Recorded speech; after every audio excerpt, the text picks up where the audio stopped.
Gloria and I, after doing that last year, we were like, oh, that was fun. We don't have to do this again.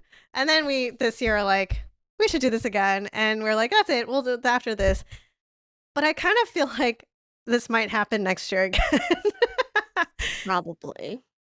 Just because it seems to be, first of all, there will always be another sunscreen. Mhm. And Gloria and I apparently still have a lot of feels. So, yeah, we'll definitely be monitoring this category next year. I guess, Gloria, my question to you is, if we did do it again next year, is there anything you would want to do differently? mm, I think for me, um, wow, I had a good one and I totally just I think to me, I would want to the thing is like we get a lot of requests to do a lot of sunscreens. And I totally get it, right? And this challenge is originally named 30 for 30 sunscreens. But next year, ideally, I kind of actually want to take some of the top performers across a couple different scenarios. We've been very whimsical this Mm, year or and last year, like the ones that's waterproof or water resistant will take on torture tests. But honestly, what we do with these sunscreen is very casual, very dependent on what we do on that day. But for me, yeah. sometimes I'm curious, like, oh, okay, like, does this wear sustain through eating a giant greasy ass burger? Or if it does well for sweat, is it good for swimming? Things like that. But Yeah. obviously, if we're doing 30 sunscreens, we're not going to take them onto 8 different scenarios. So maybe that's something that Yeah. I might muse about doing next year with some of my favorites. Yeah, I think that's a really great point is, at the end of the day, it's our job to make things feel more objective and measurable and more comparable. And I think that's generally hard to do aside Mhm. from, the initial textures and how they kind of set.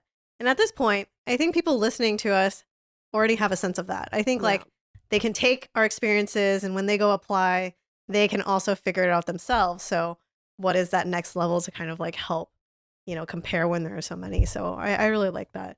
For me, I think I almost feel like I need to start like categorizing better because like Mm, you do 30, right? But like I got to be honest, some days, tinteds make sense and I've got to do a water resistant. And today I had to cram in my last Soul Cycle water resistant study for Sunbum. It's like I just feel like it's really hard for me to go from, a tinted to a stick to a water resistant like back to back. And right. I think I would want to be a little bit more organized and like, okay, I've got these six. If I'm gonna do all the tinteds, do them all at the same time, do all the Asian ones at the same time, so that everything really is a lot more. It's fresh on my mind. It's easier to compare. So I think that would probably be my goal, and maybe something that Gloria and I would do is like, I also think price tier now should be factored in Yeah. because I'm looking at some of these like drugstore ones that are much cheaper, and I'm like, it's not fair to have them try to compete with, these Sephora $60 sunscreens. It's just they're two different tiers. It's not practical. A lot of the ones in drugstore are actually meant for face and body, which is a completely different texture. So that's I think where my head's at, but who knows as we continue to muse like what we'll do for next year. Actually, I Yeah. kind of like that. Like the do a challenge to find the best sunscreen under $20 or something. Yeah, Which I feel like exactly. years ago it would have been like under 10, but now I feel like it's not realistic to have under 10 as the criteria. Yeah, I know. And honestly, like this year we didn't test really any of the Neutrogenas and they have so many and they've Mhm. done so many clinical studies. So I think there's actually a lot of categories. I just think a lot of people are like, "Oh, but it's, it's what is that one? It's copper tone." Like Yeah. no one's like interested, but I think there are actually a couple good textures in that category that probably will be worth a shout out. So, I like that, and I do think that like this was something. The price point thing was something that we talked about basically after we started. We're like, can you once we planned it, we're just scoping out the ones we're gonna test, and us were picking out these sunscreen. We're like, holy crap, what happened to sunscreen pricing? And yes. at the end of the day, like Victoria always mentioned that you know there's the texture is king to help you want to apply more. Price point is starting to come into play because are you really Yeah. mentally prepared to just squeeze out like rolls and rolls of your $60 sunscreen to Yeah. slather over your face? Like, eh.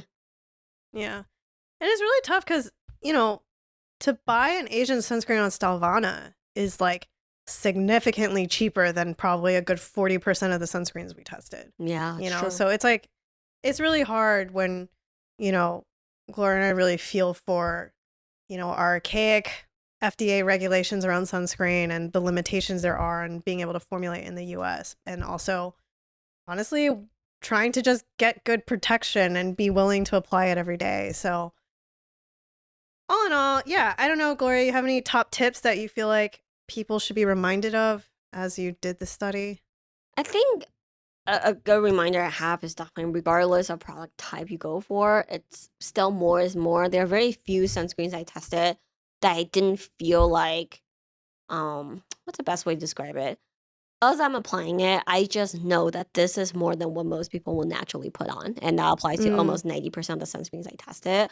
So yeah. definitely more is more. And for me, I do want to remind everyone again that pilling is a bit of a personal thing. It's what makes something pill. There's some predictive things, but at the end of the day, it's very much dependent on your skin type and the formula. If a formula Yeah. pills on you, it doesn't matter how many people rave about it. It's not a good sign for you personally. So I would say just definitely keep an eye out for that.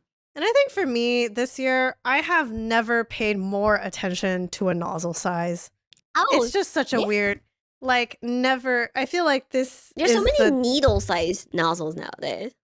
yeah. And I think I cannot emphasize enough how much it will impact how much you apply. Like, Yeah. these, especially these, like the Tatcha and the Kate Somerville, these probably need 4 fingers worth. Like, I'm Hmm. almost certain, yeah, I didn't weigh it, but I just feel that it's so little and it's such a thin fluid that, yeah, that's a reminder for everybody out there. Just pay attention to that. It will actually give you a good idea of like how many fingers you should actually be applying. So, but other than that, yeah, I hope everyone really liked this series. We learned a lot.